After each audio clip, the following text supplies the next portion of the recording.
the one that goes with the cover. And so, it's called The Perfect Hostess. This is the story of the Perfect Hostess. There were 3 brothers. They were by the surname O'Leary, and they were tinsmiths.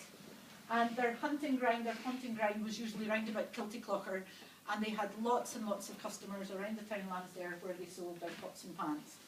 And one day, in that area, they couldn't get a bed for the night. There must have just been a lot going on with people preparing for a fair. And so they thought, we'll go over the mountains to Dowra because we got some customers over there and we can just do some hawking over there the next day. But as they went up over the mountains, instead of going the slightly longer way by the road, the mist came in really thick.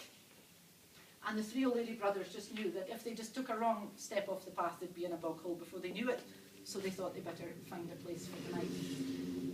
And they saw a light shining so brightly in a cottage, and they said, this is where we're going to make for. And they went to the cottage and knocked on the door, but there was no reply, but they were polite and they held back. And they knocked again, and still no reply. So they were hungry. And the fog was just thick, and that horrible cold, yucky way it sticks to your skin, and they thought, well, even if there's no reply, we can maybe just open the door. So they opened the door, and inside, you would have thought there was a party going, except there was nobody in the house. But there was a steaming hot meal cooking over the fire. The table was laid with the finest of crockery. But nobody was there. They called and searched, but nobody was there. Well, they decided not to mind their manners, and they decided to go into the house, and they helped themselves to the meal. And they were sure the host would come back any minute. And nobody came at all. They finished the meal, they tidied away the dishes. And of course by now they were sleepy and they hadn't planned to go anywhere that night anyway. This was their bed as well as their meal for the night. So they went into a room that they expected to be the bedroom, and there were 3 beds, each one made up with fresh linen, best linen sheets, a new suit of clothes on each bed, and a pair of boots sitting at the foot of the bed, clean, shiny, new boots.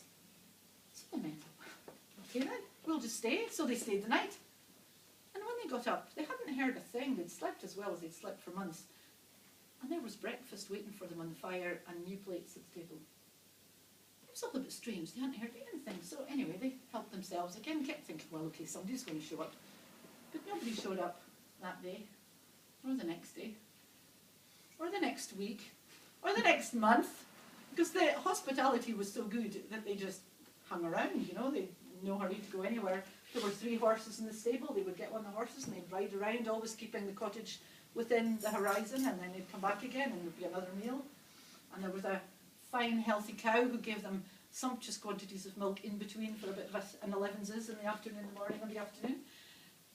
Well, winter came and went. Spring was then warming up the air again, and they thought, you know, it's been great staying here, but maybe it's time we went down to Drumkeeran to the fair and met some of our friends, because even the best hospitality in the world isn't everything. You need some friends as well. So they took the 3 horses from the stable, got onto the horses and started riding away. And they'd hardly gone a mile when they heard somebody calling to them. It was a woman's voice, and they looked around, and there was a woman coming, striding up on a big white horse. There was something quite unusual about her.